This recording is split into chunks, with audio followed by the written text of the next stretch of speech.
Bonjour à tous. Un soleil intense couvre aujourd'hui la Normandie et j'ai tenu en ce milieu de journée à inviter toutes les citoyennes, tous les citoyens, tous les humanistes, tous les patriotes, tous les républicains, tous les panafricanistes, tous les amis du Cameroun à se mobiliser massivement le vendredi 26 juin à partir de 13 h, métro des Invalides à l'Assemblée nationale de la République française à Paris pour porter le message de la mobilisation populaire du peuple camerounais contre la succession de gré à gré à la présidence de la République du Cameroun. Tel est l'objet de ce bref direct en cette mi-journée du mercredi 24 juin 2020. Je vous souhaite la bienvenue dans ce parc de Normandie qui se trouve être également une agréable place de marché où j'ai mes habitudes.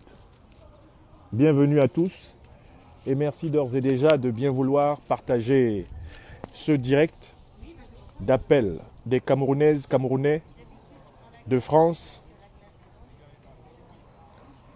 des amis du Cameroun, des patriotes, des panafricanistes de toute l'Afrique à se joindre à la grande mobilisation du peuple camerounais, de la diaspora camerounaise, le 26 juin 2020, ce vendredi donc, à 13 h, métro des Invalides à Paris, à l'Assemblée nationale française, un lieu où nous avons nos habitudes. Merci de partager ce direct dont l'objectif est de doper la mobilisation pour le succès de cette journée historique d'adresse aux parlementaires français, d'adresse à la République française, d'adresse au peuple français à propos des jeux sordides auxquels sa représentation diplomatique au Cameroun est en train de s'adonner. Je vous souhaite la bienvenue. Pour ceux qui ne le savent pas, je suis auteur au total de 2 ouvrages sur le Cameroun. Un ouvrage poétique que je vous présente ici et qui date de 2012 et qui s'intitule « Dire adieu pour demain ». Dans cet ouvrage « Dire adieu pour demain », pris par une inspiration, j'exprimais la douleur profonde du peuple camerounais d'avoir été privé au commencement de son histoire républicaine de la seule chose qui constitue le véritable fondement des républiques, à savoir la souveraineté. Le sous-titre de ce recueil poétique qui date de 2012 et qui avait été publié à Abidjan, en Côte d'Ivoire, aux éditions Balafon, ce sous-titre est « Oraison d'une humanité révoltée », alors que le titre principal est « Dire adieu pour demain ». Horizon d'une humanité révoltée. Avant d'entrer dans le vif du sujet de cet appel à la mobilisation, je voudrais simplement vous lire un extrait de ce recueil poétique qui renvoyait de manière précise à la situation dans laquelle nous sommes précisément aujourd'hui. Et voici ce que j'écrivais. J'entends des voix ricaneuses dire dans la pénombre de mon île que de îles dans cette prière, que de îles alors que des hommes et femmes parmi les peuples noirs favorisèrent aussi la tragique destinée des peuples noirs. Qu'attendent-ils pour se débarrasser de leur dictateur sinistre? Que leur faut-il encore endurer pour sortir de leur république banania? Aucun peuple du monde ne saurait s'octroyer le droit de faire de ses lâchetés les crimes des autres peuples. Et celui qui veut la liberté ne doit-il pas en payer tout le prix? Question qui creuse à l'endroit purulent de la plaie nègre, comme les mouches affamées du désert s'accrochent aux rares larmes survivant sur le visage d'un miséreux du Darfour. Question cynique de peuple victorieux qui n'espère plus rien de l'homme. Seigneur, le panthéon des héros nègres est l'un des plus fournis de l'histoire. Et je n'ai besoin ni de convoquer les esclaves marrons, ni les princes résistants, ni les martyrs de la désobéissance civile, ni ceux des luttes africaines pour l'indépendance. Et je n'ai besoin ni de convoquer Mandela ou Sankara, ni d'évoquer Lumumba ou Samora. À quoi bon crier le courage de Sékou Touré ou le génie d'un Nkrumah? Que dire de Oumniobé, de Félix Moumié, d'Osende Afana ou d'Ernest Wandier? Oh Palo, Yémalé, Okoko. Je me souviendrai seulement, parmi les 150 morts violentes causées par la soldatesque camerounaise en février 2008, d'un visage que cette prière doit arracher à la solitude des cimes sacrificielles, non par injuste élection, mais pour que l'abjection conjurée dans cette prière porte comme emblème rebelle un visage de héros, fraîchement fauché par les ravages d'un zéro. Les Camerounais en colère, sous l'effet pervers de la misère, étaient allés manifester contre le régime impopulaire qui suce leur sang depuis les décennies des colonies. Paysans abandonnés, chômeurs des villes, jeunes sans promesse ni jeunesse, parents fatigués de n'être modèles qu'en guise d'être déchus, menu peuple camerounais au corps flasque comme le long jour sans pain qui se poursuit inexorablement, le peuple a dit non à la misère organisée, non aux détourneurs, non à la présidence à vie, non à la corruption, non au bradage du sol et du sous-sol, non au génocide lent des pygmées. En 2008, une soldatesque corrompue a tiré à vue sur des Camerounaises et des Camerounais pendant que la planète s'émouvait sur les seuls morts du Tibet. Morts du Cameroun, qui n'était certes pas seul, morts de la bêtise du monde, mais des morts seuls dans la bêtise immonde du monde. Et parmi ces morts, dans le sang qui coule, émergeant parmi cette foule de martyrs citoyens que je ne connais pas, un citoyen que je connus avant trépas, un vrai gars de Bouddha, de Ngoa Ekele l'universitaire, un vrai parlementaire, un podol, un brada, survivant des routes d'exil que je rencontrais dans la poussière bavarde d'Afrique de l'Ouest, en temps de péril. Ho Palo, Okoko, Yémalé. Et parmi ces morts anonymes, le nom de Tiwa Nintedem, qui monte en sévère comme se brouille ma vue. Et parmi ces morts anonymes, Tiwa Nintedem, que fauche à bout portant un sbire du dictateur Biya Bimvondo, retournant les armes de défense du peuple contre le peuple. Et parmi ces morts anonymes, le visage de Tiwa Nintedem, mourant qui redonne visage à tous les martyrs célèbres ou oubliés du Cameroun. Visage de l'homme, visage d'espoir contre la haine, visage d'avenir, visage portant la trace de l'au-delà, de l'ici-bas, visage présage qui surnage comme un nénuphar mnémonique sur l'eau glauque du fleuve Vouri à Douala.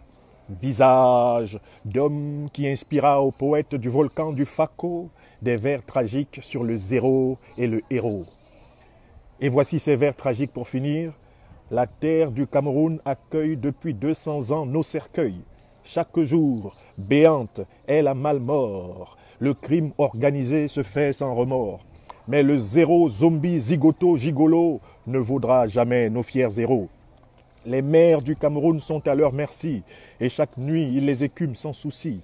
Mais le poisson coûte toujours plus cher au pays et c'est avec des boulets qu'on nous assaillit. Mais le zéro, zombie, zigoto, gigolo ne vaudra jamais nos fiers héros.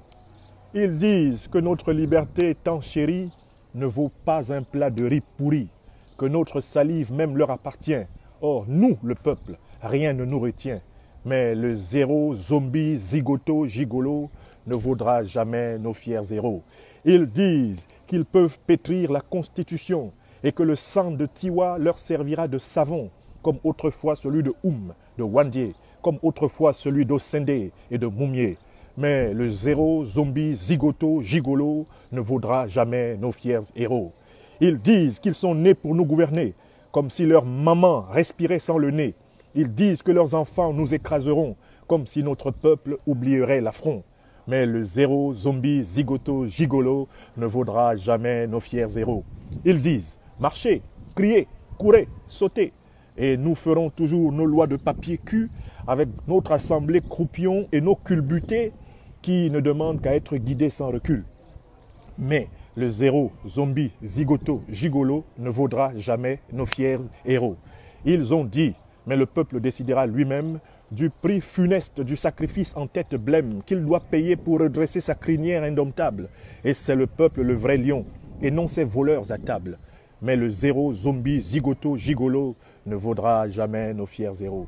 Ils veulent nous inculquer peur et paresse, lenteur d'esprit, torpeur et éternelle mollesse. Lire, écrire, penser, boire, manger, chier à notre place, comme si nous les voyions dans nos propres glaces. Mais le zéro, zombie, zigoto, gigolo ne vaudra jamais nos fiers héros. Il nous instille la haine du mérite et de l'effort, la peur de mieux faire et la honte de se taire. Ils traînent notre patrie dans une misère d'enfer, quand leur bien-pensant nous distrait au décor. Mais le zéro, zombie, zigoto, gigolo ne vaudra jamais nos fiers héros. Essayez, vous verrez, a dit le peuple réveillé, le peuple qui sait désormais qui le tue et où le trouver. Le peuple qui fait ses comptes et compte ses amis éveillés. Le peuple qui traquera les zéros dans leurs alcôves privées. Quand nos fiers et valeureux héros orienteront le peuple loin des zéros, zombies, zigotos, gigolos. Et ce sera un 7 avril, plus un 6 avril. Ce sera un 13 septembre, plus un 6 novembre. Seul le mont Fako sait notre divin secret. Fin de déclamation de cet extrait. Fin de déclamation de cet extrait d'un livre de poésie qui a maintenant 8 ans au monde. Et je suis certain, malheureusement, que beaucoup de mes compatriotes camerounais ne l'ont pas encore lu. Je ne vous lirai pas un extrait de cet autre livre, qui, lui, a 6 ans au monde. Il s'intitule « Critique de la tragédie camerounaise ». Dans cet extrait, il y a un chapitre entier consacré, le chapitre 7 de ce livre est consacré à la politique française au Cameroun.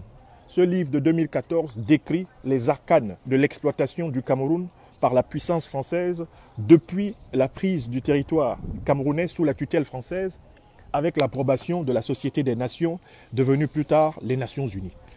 Eh bien, à ceux qui n'ont pas encore lu, eh bien, j'invite à découvrir cet ouvrage de 2014 disponible, commandable chez l'Harmattan à Paris, dans lequel eh bien, j'avais déjà exposé la doctrine de la résistance camerounaise, une doctrine développée depuis 1993. Enfin, toujours pour mettre en appétit ceux qui veulent apprendre, ceux qui veulent bien apprendre parce qu'ils savent qu'on ne sait jamais assez, j'indique un petit ouvrage brillant qui date exactement de 1957. C'est un ouvrage de quelqu'un qui s'appelle Albert Memmi. Albert Memmi a écrit un ouvrage intitulé « Portrait du colonisé, portrait du colonisateur ». Il faut avoir lu ce genre d'ouvrage pour comprendre dans quel problème nous sommes, dans le rapport entre les peuples africains en lutte pour la démocratie et la puissance française. Le titre du livre de poésie, certains me le demandent, c'est bien « Dire adieu pour demain aux raisons d'une humanité révoltée ». Dire adieu pour demain aux raisons d'une humanité révoltée. Je crois que j'en aurai quelques exemplaires à disposition le vendredi 26 pour ceux qui souhaiteraient, en échange de 10 € pour chaque livre, en tout cas de ce recueil de poésie, recevoir un livre avec une dédicace. Aucun souci. Alors, pourquoi nous rassemblons-nous le vendredi 26 juin à l'Assemblée nationale, pourquoi moi, votre serviteur des pains spirituels de la liberté, professeur Franklin Nyamsi Wa Cameroun, ou Sisikou Franklin Nyamsi Wa Cameroun, pourquoi je serai de la partie? Parce que notre peuple livre actuellement une bataille décisive, celle de la reconquête de sa souveraineté démocratique au Cameroun, le peuple de mon pays natal. Et les députés français sont les interlocuteurs les plus proches du peuple français auquel il faut porter un message. Le message du peuple camerounais en résistance. Et ce message est celui qu'a énoncé et orienté le chef légitime de la résistance du peuple camerounais, le président élu, professeur Maurice Kamto. À savoir que si l'engeance au pouvoir depuis 60 ans à la tête du Cameroun tente encore en cette année 2020 d'organiser, d'imposer à la tête du pays une succession de gré à gré, c'est-à-dire au mépris de la souveraineté du peuple camerounais, imposer un nouveau président de la République, eh bien, le peuple camerounais est appelé à se mobiliser pour récupérer la totalité des instruments de pouvoir. Je recommence.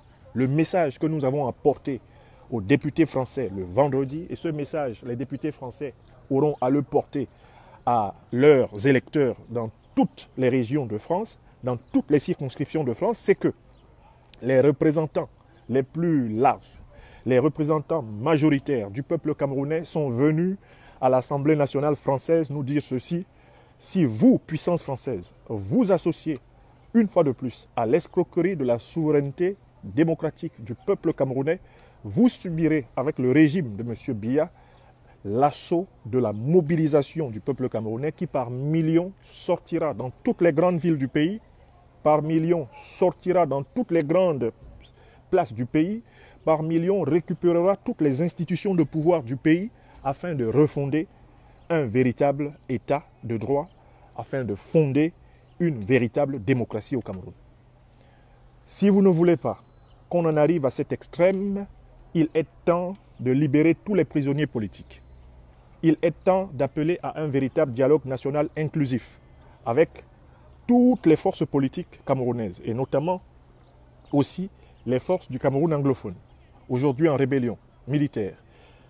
Il faudra accepter que l'on repense la forme de l'État du Cameroun. Il faudra accepter que l'on revoie l'organisation électorale camerounaise. Il faudra accepter qu'on revoie la loi électorale camerounaise et il faudra accepter qu'on aille enfin, pour la première fois de l'histoire de ce pays, à des élections véritablement démocratiques, justes et transparentes, à la présidence de la République, à l'Assemblée nationale et au Sénat d'autre part, si le Sénat existe encore, et au niveau des élections locales, des élections municipales. Voilà le programme en 4 ou 5 points pour lequel nous allons porter un message à Paris. Le message que nous allons porter à Paris, c'est que nous voulons éviter au peuple camerounais une guerre civile généralisée, justement par la mobilisation populaire. Le peuple camerounais qui se mobilise le 26 juin, métro Les Invalides, et qui va à l'Assemblée nationale à Paris porter ce message, ne va pas faire une déclaration de guerre contre la puissance française ou contre le peuple français. Ne va pas faire une déclaration de guerre, je ne sais pas, contre l'armée camerounaise ou ses bataillons. Le peuple va dire justement qu'en tant que peuple souverain, authentique détenteur de la souveraineté, eh bien, si jamais une tentative de succession de gré à gré s'avérait à la tête de l'État, il récupérerait, conformément à l'article 2 de l'actuelle constitution du 18 janvier 1996, sa souveraineté entière pour refonder ses institutions. Si on ne veut pas pousser le peuple camerounais à cette solution extrême, il faut immédiatement libérer les prisonniers politiques, immédiatement organiser le grand dialogue inclusif avec la médiation des institutions internationales compétentes. Il faut immédiatement repenser la forme de l'État du Cameroun, repenser la commission électorale, repenser la loi électorale. C'est ce message fondamental que nous aurons transmettre et à cette occasion, votre serviteur prendra la parole pour expliquer la profondeur de la doctrine de la mobilisation énoncée par le président élu Maurice Kamto. Mobilisation qui, une fois de plus, signifie que le peuple camerounais doit sortir. Non pas qu'il doit s'enfermer dans ses maisons, non pas qu'il doit se murer dans le silence, non pas qu'il doit déserter les places publiques. Non, mobilisation qui signifie prendre le pouvoir, sortir, récupérer ce qui est à nous. Ce qui est à nous, c'est la totalité des biens publics du Cameroun en tant que peuple. Obtenir la libération immédiate des prisonniers politiques. Sortir pour obtenir l'ouverture immédiate du véritable dialogue national inclusif. Sortir pour obtenir la mise en place d'une véritable commission électorale pour tous les Camerounais. Sortir pour obtenir la réalisation de véritables élections démocratiques. Voilà le programme. Voilà le programme autour du maître mot mobilisation. Et il faut que la France entende ce message. Voilà pourquoi moi, professeur Franklin Yamsiwa Cameroun, j'exhorte toutes les Camerounaises, tous les Camerounais de France à sortir comme un seul homme. Tous ceux qui sont convaincus de la nécessité de faire barrage à la succession de gré à gré au Cameroun, let us go there. Let us get out and give that wonderful message to the French people at the National Assembly in Paris, 26th of June of this month. Et je vous invite donc d'ores et déjà à partager ce message. Je serai avec le peuple, je serai au cœur du peuple, et ainsi le peuple camerounais au pays saura que nous sommes avec lui, day by day, day by day, Minayu, today, tonight. Nous sommes avec notre peuple. Voilà le message que nous allons lancer, et je suis convaincu que le monde entier l'entendra.